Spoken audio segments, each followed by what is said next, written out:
Senang dapat kembali menjumpai Anda dalam acara Gema Kasih Indonesia, sebuah acara yang mengetengahkan pokok-pokok iman Kristen atau membicarakan isu-isu yang sedang hangat di tengah-tengah masyarakat, atau kita membahas pokok-pokok atau perkembangan-perkembangan teologi dalam kaitan dengan kehidupan bergereja.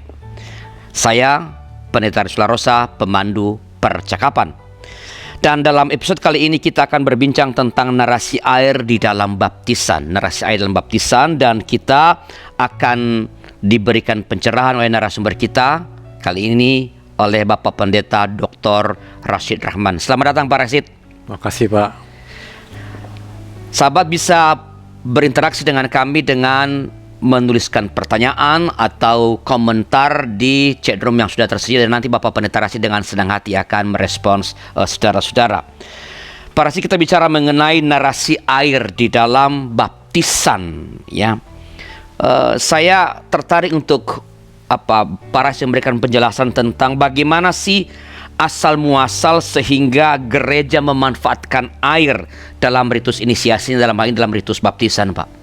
Jadi baik Pak Arlianus, sebelum menjadi ritus baptisan, air sendiri itu adalah sesuatu yang istimewa. Kita peroleh kata air itu dari sumber pertama kekristenan adalah Alkitab. Ya, bukunya adalah Alkitab. Dan Alkitab menuliskan tentang air dengan sangat menarik di Kejadian, di Kisah Penciptaan. Air itu tidak diciptakan dengan firman Allah. Semua makhluk diciptakan, bahkan benda-benda langit juga diciptakan, termasuk hewan dan lain-lain. Tetapi air tidak diciptakan karena Roh Allah sudah melayang-layang di atas air. Sudah ada berarti ya? Sudah ada sebelum firman pertama Allah ucapkan. Dan bahasa Ibrani dari air itu adalah mayim, hamayim. Hamayim. Dan istilah menarik sekali. Pada mulanya Allah menciptakan langit dan bumi.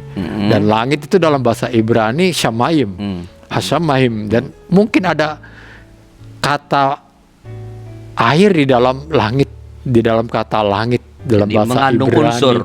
Mungkin ada unsur airnya di situ ya. Jadi memang dia bersama-sama dengan Roh Allah itu.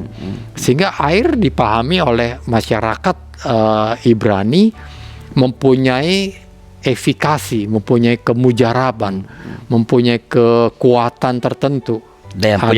Punya daya roh itu ya. Sehingga bisa diceritakan seperti itu. Dan memang Alkitab kita lahir dari kehidupan di mana susah air. Ya, banyak padang pasir, walaupun di beberapa daerah itu subur, tapi orang menjumpai air hanya di danau atau di laut atau di sungai. Tidak ada air. Kita di mana-mana sekarang ada air karena kita mudah memperoleh air. Dulu untuk mendapatkan air dari dalam tanah diperlukan teknologi yang tinggi, dan teknologi kita manusia zaman itu belum sampai ke situ. Sehingga mendapatkan air bersih itu susah. Orang kecuali datang ke laut, sungai, dan hanya datang ke sumber air, yaitu laut, sungai, atau danau. Kalau orang yang tinggal jauh dari ketiga tempat itu tidak memperoleh air dengan mudah. Sehingga apa? Orang susah mandi. Orang susah tidak bisa bersih-bersih dengan seperti sekarang. Sehingga ritus mandi itu atau mandi itu sendiri menjadi sebuah ritus istimewa. Bukan hanya mandi, bahkan mencuci tangan dan mencuci kaki pun menjadi sebuah peristiwa istimewa. Sehingga ada cerita di Alkitab, Yohanes 13, Yesus mencuci kaki murid-muridnya. Jadi orang masuk ke rumah mencuci kaki tamu yang datang, itu sebuah hal yang istimewa. Karena susahnya air. Dan sanitasi zaman dulu belum seperti sekarang, Pak. Jadi orang tidak punya sanitasi yang bersih. Itulah sebabnya orang juga jarang minum air seperti sekarang, air murni ya, air mineral. Air harus diolah, entah dalam bentuk jus dari buah-buahan. Kalau sedikit fermentasi bisa menjadi wine atau bir dari tanaman-tanaman. Yang diminum adalah itu. Bukan air Bukan air murni seperti sekarang ini, karena susah. kadang air murni lebih kotor daripada air bikinan. Jadi orang minum air bikinan, sehingga air itu punya khasiat tertentu.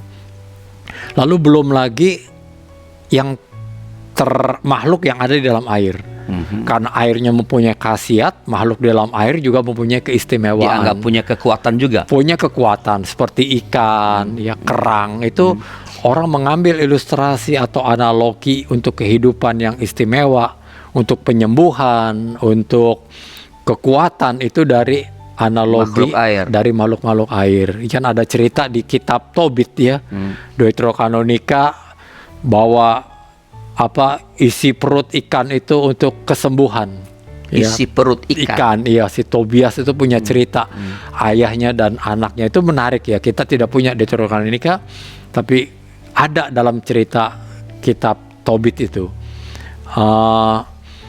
Lalu kerang mutiara itu dihubungkan juga dengan kemujaraban itu, karena kerang itu mutiara seperti bulan katanya ya. Jadi itu seperti kalau orang melihat bulan, dan ini istimewa karena dia ada di dalam cangkang, sehingga itu menjadi sebuah ritus berhubungan dengan air, berhubungan dengan bulan, ya, sebuah melewati.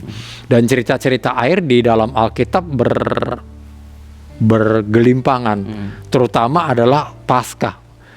Ya, orang Israel melewati Teberau, orang Israel memasuki tanah Kanaan dengan melewati sungai Yordan.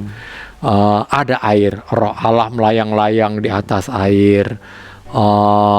Yunus masuk dulu ke air, termasuk air bah ya, termasuk air bah ya, dibersihkan segala macam.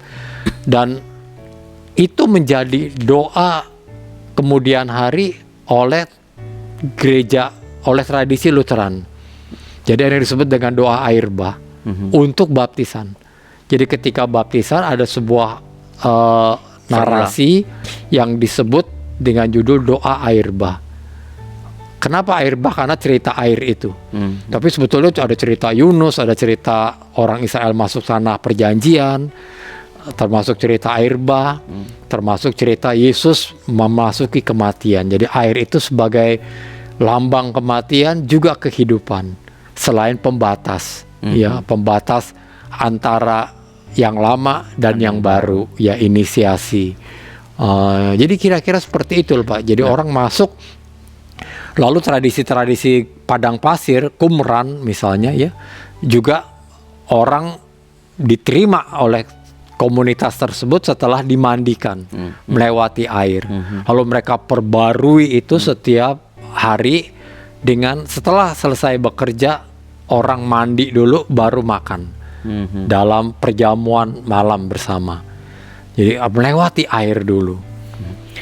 Dari pemahaman sebelumnya jadi ritus dalam kekristenan, pemahaman dalam mistis tentang air yang punya aplikasi itu, apakah itu turut menjadi pendorong dalam kekristenan untuk memanfaatkan air sebagai dalam ritus? Dan apakah pemahaman-pemahaman yang ada di balik air itu tersertakan juga ketika air dimanfaatkan dalam ritus baptisan, Pak Rasid? Iya, jadi selain cerita-cerita Alkitab, tapi juga budaya, budaya masyarakat di Indonesia gitu. Misalnya kita lihat orang mau masuk masjid lewati air dulu dengan berwudu. Di Hindu Bali juga itu, ya, salah satu tempat ibadah Hindu Bali. Yang pertama adalah sumber air dulu, mata air. Karena ada air itu orang melewati air. Dan ini dipakai oleh tradisi Roma, oleh Hippolytus. Sebangun kamu tidur, sebelum menaikkan doa, pagi-pagi sekali, kamu cuci muka dulu, cuci tangan dan cuci kaki, melewati air, berwudu dulu. Jadi sebelum berdoa orang memakai air juga. Beberapa gereja modern memakai itu juga. Jadi melewati air, ada jembatan, orang melewati air. Seperti Yesus sebelum melayani, Yesus melewati air dulu, dibaptis dulu. Jadi air itu digunakan dalam kekristenan selain menjadi ritus baptisan sebagai tanda melewati suatu tahap kehidupan. Baru kemudian baptisan memakai itu.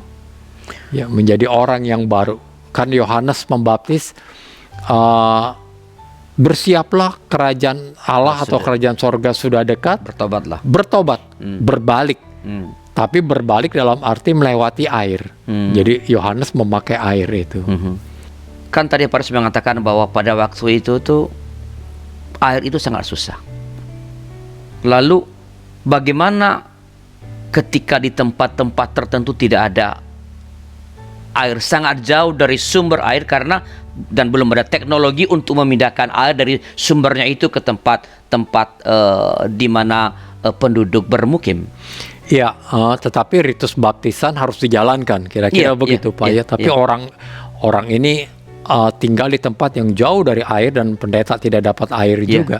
Maka dicari unsur pembersih yang lain, unsur pembasuh yang lain dengan pemahaman ini pengganti air. Jadi yang lain itu adalah alternatif atau pilihan, bukan yang utama. Ketika tidak ada air. Ketika tidak ada air. Jadi yang pertama tetap air. Kalau ada air, lakukan air. Tapi seperti orang mengadakan perjamuan kudus tapi tidak ada wine, tidak ada roti di suatu kampung tertentu. Jadi gunakan pengganti, bukan sebagai bahan utama. Kecuali ada narasi yang yang mengubah itu menjadi bahan utama. Kira-kira begitu. Ada orang yang berpikir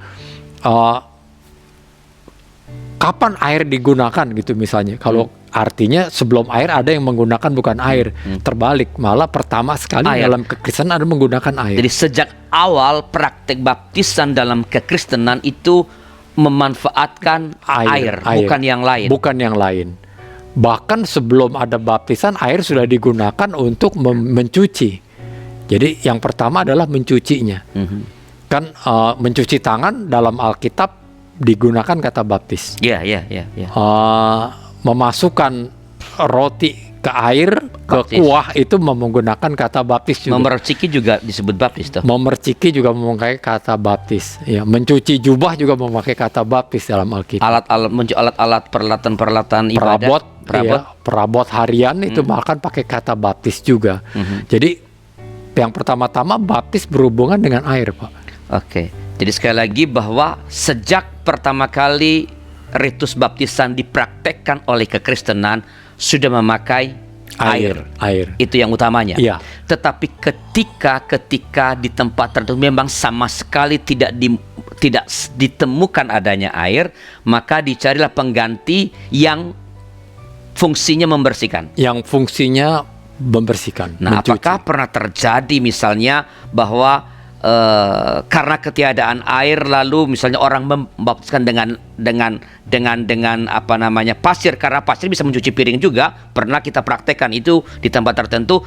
Kita akan membicarakan setelah informasi berikut ini.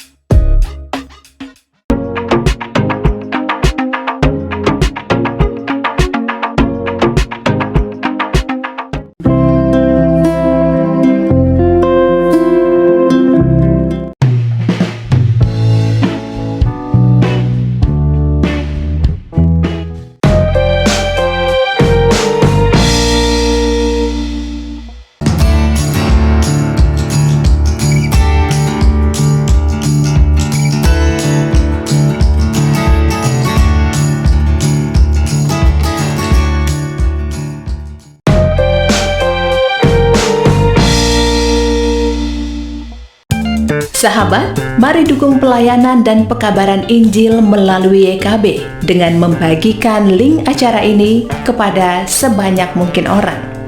Dukungan juga dapat saudara lakukan dengan mentransfer dukungan finansial ke rekening BCA ke nomor 450-305-2990 atas nama Yayasan Komunikasi Bersama.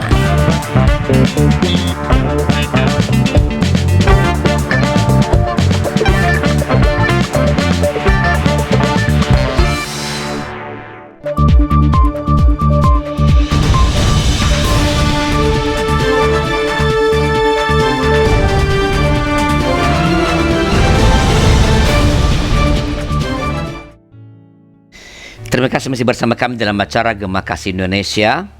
Saya Pendeta Ares Laros sebagai pemandu percakapan. Kita sedang berbincang tentang narasi air di dalam baptisan bersama dengan narasumber kita, Bapak Pendeta Dr. Rasid Rahman, seorang ahli liturgi. Pak Rasid, tadi kan di ujung segmen yang pertama saya menyampaikan bahwa air adalah instrumen utama, begitu ya, dalam ritus baptisan sejak awal kekristenan. Tapi kalau air tidak ada di suatu tempat, memang betul-betul tidak ada, bukan menghindari pemakaian air, maka dapat dipakai hal lain yang biasa atau dikenal di situ sebagai instrumen pembersihan. Memang apakah pernah terjadi ini, Pak? Di beberapa kasus ada terjadi, Pak. Jadi orang menggunakan misalnya pasir, ya. Oke. Entah dicucikan di kaki atau dicucikan atau diusap ke tangan, ya. Itu bisa digunakan itu, tapi memang kasus itu jarang sekali karena air hampir selalu ada. Hanya yang paling sering saya lihat adalah menggunakan kata-kata, Pak. Kata-kata, karena tuturan itu dalam sebuah ritus dia menjadi punya efikasi. Oke. Ya, jadi selain media benda, kata-kata. Dalam baptisan juga begitu. Bahkan ketika ada air, kata-kata itu jauh lebih penting juga.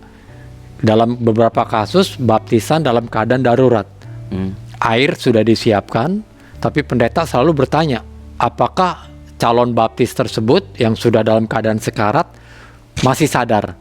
Artinya masih bisa mengucapkan pengakuan imannya. Jadi artinya apa? Kata-kata itu jauh lebih penting Daripada instrumennya. daripada sarana atau alat atau media yang berupa materi. Jadi rupanya kata-kata itu penting, tuturan itu penting, terutama di saat pandemi seperti ini, Pak. Jadi beberapa ahli mengatakan air bisa menjadi media penyebaran virus atau penyampai virus kepada orang lain. Sehingga wanti-wanti menggunakan air, kecuali air itu ada obatnya, ya, entah kaporit, entah apa, jadi mematikan virus. Dalam situasi sangat khawatir seperti itu, apa yang gereja bisa lakukan?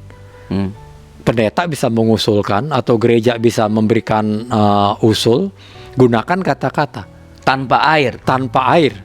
Aku membaptis kamu dalam nama, dan dalam beberapa kehidupan sehari-hari kata-kata itu penting untuk memulihkan, untuk mendamaikan, untuk menyatakan. Orang selalu menggunakan tuturan kata-kata. Dengan ini saudara saya nyatakan sebagai, itu kata-kata. Hakim di pengadilan juga menggunakan kata-kata. Walaupun kemudian diikuti dengan palu, tapi kata-kata lebih penting daripada palunya. Misalnya begitu, Pak. Jadi memang tuturan itu yang harus orang lihat, bahwa kata-kata itu penting. Formula itu penting. Dia menyampaikan sebuah pernyataan untuk mengubah sesuatu. Oke. Jadi, tapi kalau misalnya ya Pak, tadi melakukan ritus baptisan tanpa air, memanfaatkan kata-kata, lalu apa penandanya, Pak? Itu dalam situasi tertentu, Pak. Dalam situasi memang betul terdesak. Kalau betul-betul tidak ada media, kalau ada media yang lain pengganti air, gunakan pengganti air. Bisa abu, ya, bisa pasir, ya, bisa juga dengan daun-daunan orang dibersihkan begitu. Ada juga yang mengatakan dengan serbuk gergaji juga baik. Kalau memang di wilayah itu melakukan itu, dari nenek moyang melakukan itu, lakukan itu sebagai pengganti, sebagai alternatif sarana pembersih. Oke, tadi Pak Rasid menyinggung tentang atau menceritakan tentang hal-hal atau air sebagai pembersih, lalu bicara mengenai baptisan komunitas Qumran, ya? Iya, Qumran. Lalu baptisannya Yohanes. Iya. Apakah ini bisa disebut sebagai model-model baptisan atau ini sesuatu yang satu kesatuan yang akhirnya masuk dalam kekristenan, Pak? Kalau disebut model tidak, Pak, tetapi lebih kepada narasi, karena yang diambil Narasi. adalah maknanya yang bergulir. Narasi antara Yohanes, Qumran itu bedanya di mana? Ada mata rantainya. Oke. Perbedaannya panjang, jelas, Pak. Yohanes baptisan adalah sebagai persiapan karena kerajaan sorga sudah dekat. Pertobatan tadi itu. Dan pertobatan. Baptisan kekristenan ada pertobatannya. Tapi bukan soal kerajaan Allah sudah dekat, karena konsep kerajaan sorga itu sudah berubah dari zaman Yohanes. Qumran sebagai masuk dalam komunitas, di gereja ada masuk komunitas, tetapi bukan dalam arti membersihkan diri dari setelah bekerja. Dan baptis Qumran kan berulang-ulang, jadi bukan model. Baptis Yohanes modelnya adalah di Sungai Yordan, bukan model. Jadi modelnya tidak diambil, maknanya ada, gulirannya. Jadi dari Yohanes Pembaptis itu kita mewarisi aspek pertobatannya, aspek pertobatannya. Mungkin pertobatannya, ya. Dari sidak-sidak Ethiopia dan Filipus kita mewarisi dalam namanya. Oke. Tetapi bukan modelnya, karena modelnya betul-betul tidak dipersiapkan. Hanya ketemu air, baru baca Alkitab, robekan Alkitab pula, lalu percaya Yesus, lihat air, langsung dibaptis tanpa persiapan apapun. Dan dalam nama Yesus juga, bukan dalam nama Tritunggal. Dari Qumran kita mewariskan, mewarisi pembersih. Mungkin, ya. Jadi tentu harus ada studi lebih panjang dari itu. Tetapi ada percikan-percikan itu yang bukan utuh modelnya. Apakah komunitas apakah agama Yahudi mempraktekkan baptisan ini, Pak? Sejauh yang dilihat itu Qumran, Pak. Jadi Qumran itu kan juga Yahudi, tapi Yahudi yang biara, ya, di padang pasir. Kalau inisiasi, orang Yahudi tidak menginisiasi orang melalui baptisan. Inisiasi orang Yahudi melalui sunat. Jadi bukan baptisan. Keseharian orang Yahudi mengenal mencuci, masuk rumah mencuci kaki, tapi bukan baptisan, walaupun memakai kata baptis.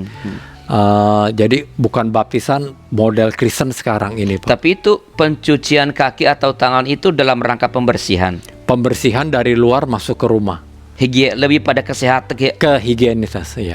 Bukan ritus religius begitu. Bukan. Artinya bisakah kita mengatakan bahwa ritus baptisan yang memakai air sebagai medianya itu adalah sangat khas kekristenan? Bisa, Pak. Bukan diwarisi dari agama Yahudi begitu? Kalau masuk ke komunitas bukan orang Yahudi keseharian. Mungkin yang Qumran, karena mau masuk Qumran pertama kali orang melewati air juga. Tunggu, Pak, supaya jelas bagi pemirsa kita. Qumran itu apa, Pak? Komunitas apa sih Qumran itu? Supaya jelas nih. Komunitas biara khusus pada studi-studi budaya, tradisi Yahudi di sekitar abad pertama. Mereka tinggal di biara-biara di padang pasir. Jadi kira-kira begitu. Jadi mereka ini komunitas Yahudi, ya, Pak? Salah satu komunitas monastik, Pak. Oke. Dan orang-orang Yahudi tapi maksudnya? Orang Yahudi, iya. Jadi artinya tadi Qumran itu melakukan pembaptisan, tapi itu bukan seperti kekristenan, ya, bukan pembaptisan dalam arti sekali lalu mereka tadi Pak bilang mengatakan mereka berulang-ulang. Iya, ada sekali yang masuk. Jika orang dari luar masuk ke Qumran itu ada. Jadi komunitas Qumran ada ritus pemandiannya. Ada itu. Ada. Lalu yang harian pun ada juga sebelum makan. Berarti sebenarnya walaupun tadi kita bisa mengatakan bahwa ritus baptisan dengan menggunakan air itu khas kekristenan, tapi secara paralel sebenarnya dilakukan oleh komunitas Qumran dan beberapa komunitas yang lain saya kira ada juga kenal sebenarnya. Juga, iya. Jadi kita nggak bisa bilang ini hanya Qumran doang atau hanya orang Kristen, tapi pasti ada di tempat-tempat yang lain karena percikan-percikan itu ada sampai sekarang. Apa khasnya ritus baptisan memakai air dalam kekristenan kalau begitu, Pak? Karena selalu diikuti dengan formula menjadi anggota gereja, sebelumnya mengikuti formula mengaku kepada Allah Tritunggal, mengaku percaya kepada Allah Tritunggal. Itu yang khas, Pak. Jadi kembali kepada yang tadi Pak Rashid katakan bahwa sebenarnya yang jauh lebih penting dalam ritus baptisan itu adalah formula liturgisnya, begitu? Iya, betul, Pak. Tetapi tetap memanfaatkan air sebagai memakai air sebagai media melewati limen itu ya, melewati batas itu ya. Oke. Nah, mungkin Pak Rashid bisa sedikit mengulangi lagi supaya lebih clear kepada para pemirsa kita. Itu nilai-nilai yang terkandung tadi Pak, yang diwarisi tadi, soal apa itu tadi? Soal dari Qumran apa yang kita warisi, dari Yohanes Pembaptis apa yang kita warisi? Dari Yohanes Pembaptis mungkin pertobatannya. Memang sulit Pak ya, kalau menjelaskan itu akan panjang lebar dan mendalam dan tidak cukup di televisi ini. Mungkin sehingga saya memakai kata mungkin ya. Kita bisa berkatakan pertobatannya. Kalau Qumran penggunaan air yang tidak banyak karena di padang pasir, tapi ada air tapi airnya tidak banyak ya, hanya dioleskan atau dipercikan sedikit begitu. Dari Alkitab narasinya melewati air, ya, melewati air Teberau, air Sungai Yordan dan sebagainya. Jadi air dalam ritus baptisan di kekristenan sekarang ini menyimbolkan sesuatu sebagai pembersih, masuk ke dalam suatu komunitas gereja, lalu pengakuan. Pengakuan kepada Allah Tritunggal sebagai penghapus dosa, ya, karena pembersih itu, Pak. Jadi ada sejumlah aspek yang terkandung dalam. Ya, satu lagi dari Paulus, masuk ke dalam air, kamu dibaptiskan, artinya kamu mati bersama Kristus, dibangkitkan bersama dengan Kristus. Kristus melewati kematian seperti orang Israel melewati Teberau, melewati Yordan, masuk ke dalam kematian. Jadi sangat kaya sebenarnya. Selama ini kan di kalangan umat barangkali yang paling populer adalah baptisan sebagai dua tadi, pembersih sama pertobatan. Tapi juga sebagai tanda kematian. Kematian bersama-sama dengan Kristus. Makanya baptisan anak di beberapa tempat di Eropa misalnya, badan anak sekian, lalu anak itu dibajukan, dipakaikan pakaian yang lebih panjang dari badannya, warnanya putih. Menyimbolkan apa? Menyimbolkan supaya ketika anak itu kelak mati, dia dewasa, dia memakai baju ini juga. Jadi baptisan itu adalah juga simbol kematian atau antisipasi pada kematian yang akan datang, sama seperti dulu mati bersama dengan Kristus. Kita kehilangan simbol itu atau memang kita tidak diwariskan simbol itu? Iya, kira-kira mungkin tidak terwarisi. Oke, baik Pak Rashid, kita akan berhenti sejenak untuk memberikan kesempatan bagi informasi berikut ini.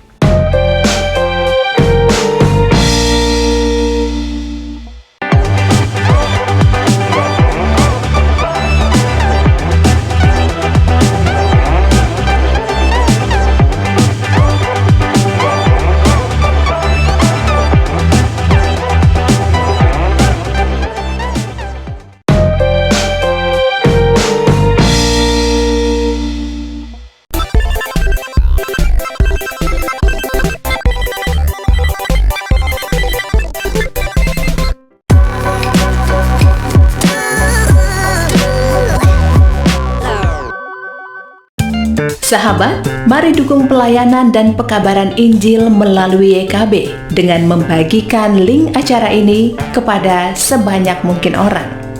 Dukungan juga dapat saudara lakukan dengan mentransfer dukungan finansial ke rekening BCA ke nomor 450 305 2990 450 305 2990 atas nama Yayasan Komunikasi Bersama.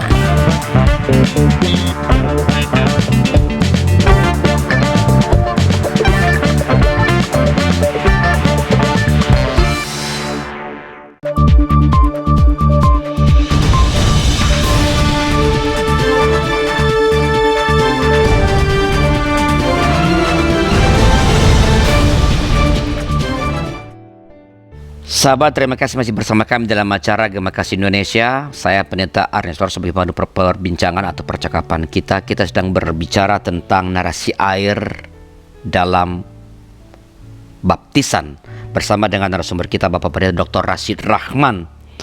Dan saudara-saudara masih bisa berinteraksi dengan kami dengan menuliskan pertanyaan atau komentar Anda di chat room yang tersedia, dan Pak Pendeta Rashid Rahman dengan senang hati akan merespons saudara-saudara.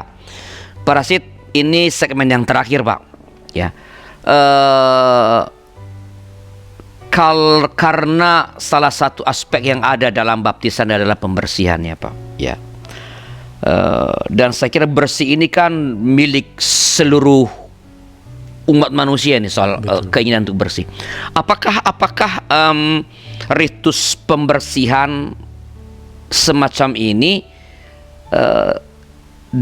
dipraktekkan juga nggak oleh agama-agama lain atau budaya-budaya lain misalnya, Pak? Pak Rashid punya kisah cerita tentang ini? Ya, banyak, Pak. Jadi masyarakat Jawa biasa mandi-mandi, Pak. Biasa siraman. Ya, istilahnya banyak berbagai istilah. Ada siraman 7 bulanan orang hamil atau siraman sebelum menikah. Ya, ada ritus keramasan, ya. Itu pada waktu-waktu tertentu satu kampung itu keramas dengan benda atau arang atau jerami begitu ya, yang ditumbuk bersih-bersih. Sekarang ini bulan selama 50 harian ya, di India itu sedang berlangsung ritus mandi, Pak. Ritus mandi yang dihadiri total bisa sekitar 20 juta, 30 juta mas orang. Sebuah peristiwa mungkin 12 tahun sekali, Pak.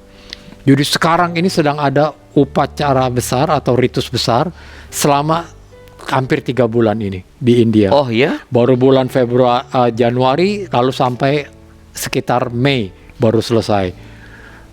Mei lah kalau tidak salah namanya. Itu menarik, Pak. Itu menjadi sebuah festival besar. Orang mandi bersama-sama di sungai. Di sungai, ya, di Sungai Suci. Lalu di Jakarta Utara, masyarakat Tugu setiap tahun mengadakan mandi-mandi di awal tahun. Sekitar tanggal 1 sampai tanggal 6 Januari. Oh. Ya, yang dimana di dalamnya GPIB Tugu terlibat. Artinya orang memberikan maaf. Jadi orang bagaimana mandi-mandi itu?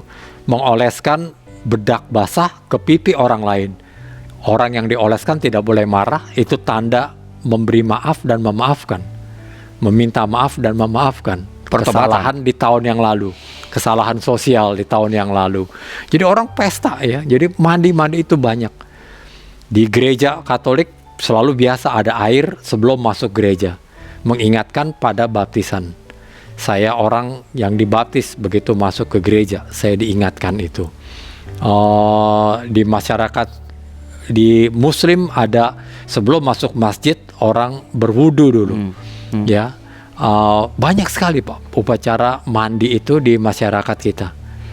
Jadi ritus yang memanfaatkan air dalam kaitan dengan sebuah pembersihan begitu sebenarnya sangat jamak, sangat umum. Tetapi yang menjadi khas kekristenan adalah ketika formulanya. Iya, betul, Pak. Jadi formulanya itulah terjadi pembeda antara ritus baptisan Kristen dengan ritus dalam tanda kutip baptisan budaya atau agama-agama yang lain itu.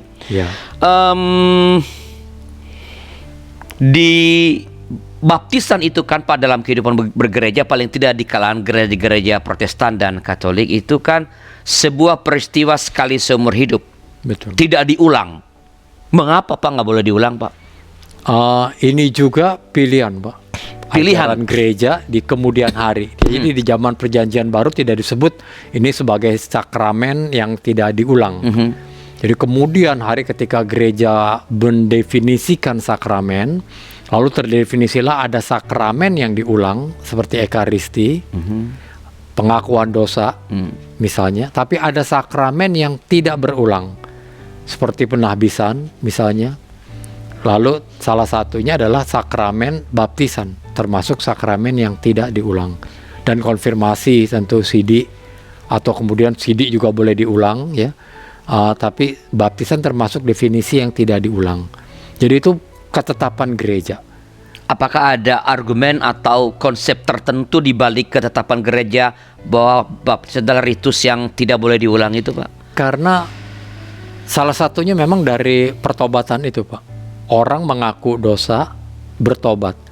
Bertobat yang betul, mengaku dosa yang betul adalah mengaku dosa yang cukup sekali. Kalau sudah lebih dari sekali artinya main-main pengakuan dosanya. Pertobatannya tidak serius. Maka sebagai tanda pertobatan yang serius, dia cukup lakukan itu sekali. Tapi ada kalanya orang nggak bisa lepas dari kejatuhan. Tidak berbuat, bukan orang jahat, tetapi orang bisa jatuh sekalipun dia sudah bertobat di masa lalu. Sudah dibaptis di masa lalu. Maka bukan baptisannya yang diulang, maka ada yang disebut sakramen pengakuan dosa. Sakramen pertobatan, itulah yang diulang. Itu kalau di gereja Katolik. Di gereja Katolik, maka diberikan tempat untuk pengulangan itu.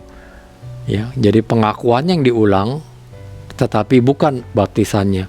Baptisannya anugerah Allah itu tidak berkurang, tidak menghilang, sekalipun seseorang jatuh ke dalam kesalahan. Soalnya baptisan itu anugerah, baptisan itu tanda anugerah Allah yang tidak mungkin hilang oleh apapun. Tidak bisa dibatalkan, tidak bisa hilang oleh perbuatan manusia.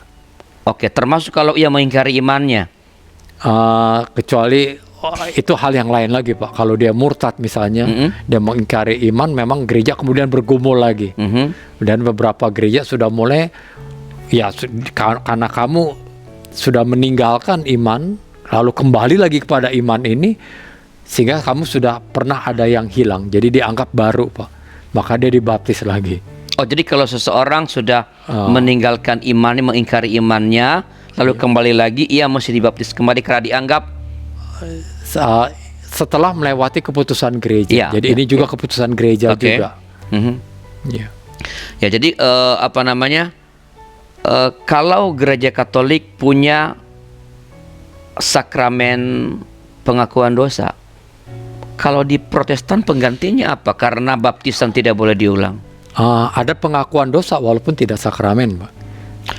Kan jadi Protestan juga boleh mengaku dosa kepada pendeta. Dan pendeta yang menyatakan itu menghapus melalui penggembalaan khusus atau melalui penggembalaan, lalu orang itu dinyatakan di konsiliasi, kira-kira begitu Pak, tanpa mengulang baptisannya. Oke, jadi sekali lagi mestinya pertobatan itu terjadi sekali saja. Iya. Ya, itu tanda keseriusan. Maka baptisan pun karena itu sebagai tanda pertobatan tidak berulang. Bahwa manusia bagaimanapun pada kenyataannya jatuh kembali ke dalam dosa, yang diulang bukan baptisannya, tetapi dalam pengakuan dosa. Itu sebabnya dalam kebaktian minggu wajib ada pengakuan dosa, begitu? Beda Pak, karena pengakuan dosa yang kebaktian minggu itulah kebaktian dosa gereja, institusi, bukan pribadi. Oke. Nah, pengakuan dosa pribadi terjadi di luar ibadah komunal. By the way, berarti sebenarnya kalau pengakuan dosa di kebaktian minggu itu nggak boleh bilang silakan mengaku dosa secara pribadi. Iya, sehingga juga tidak terkontrol dan tidak terkendali juga. Dan orang juga tidak siap mengaku dosa kepada siapa. Tidak ada yang dengar, tidak ada yang menilai itu. Jadi proses pastoral yang menggantikan itu. Iya. Oke. Betul. Para Sid, dalam pengakuan iman rasuli ketika ia diikrarkan di dalam sebuah ibadah, paling tidak ini yang terjadi di GKI, itu satu-satunya pengakuan iman yang dikaitkan dengan janji baptis itu pengakuan iman rasuli. Iya. Yang lain nggak dikaitkan dengan itu. Tidak. Mengapa ya, Pak? Karena memang narasi itu, formula kan berasal dari narasi, Pak.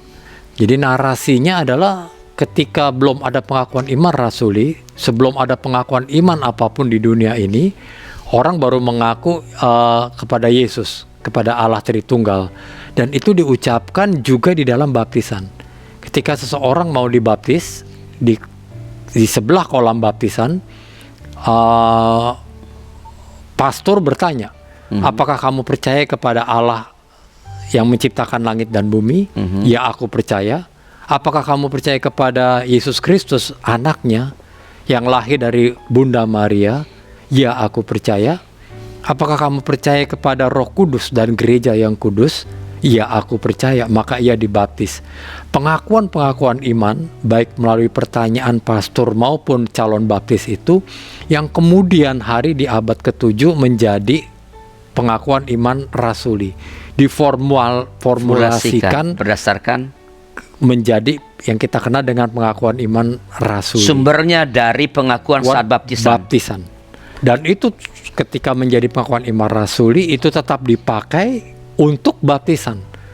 Tidak diucapkan atau diikrarkan seperti sekarang.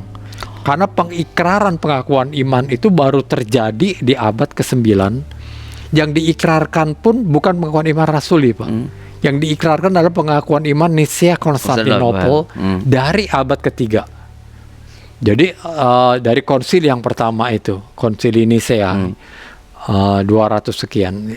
Jadi itu yang disebut dengan credo, dengan pengakuan iman. Yang Nicea itu. Yang Nicea. Credo Apostolikum ini? Apostolikum Symbolikum itu adalah pengakuan iman baptisan untuk calon baptis.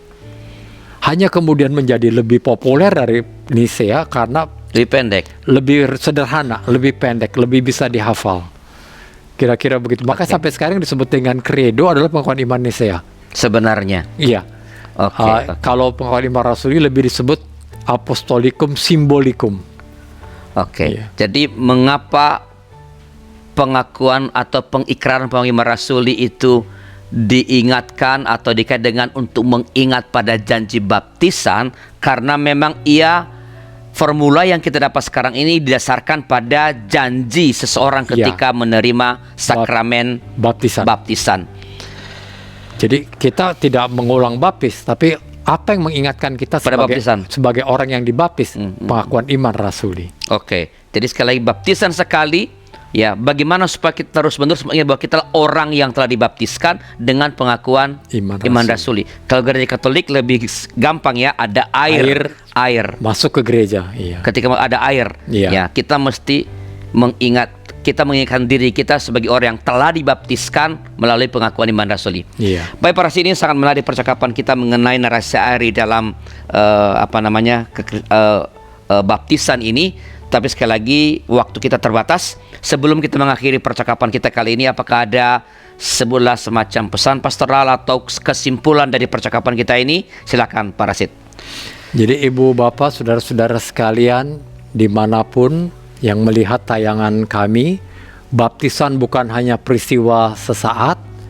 Baptisan harus dilihat dari sebuah narasi yang besar, yaitu narasi air yang berhubungan dengan pembersihan lahir batin, dengan pemurnian dan pertobatan untuk selalu menjadi lahir baru, menjadi anak Tuhan di dalam gereja Tuhan. Terima kasih Pak Rasid.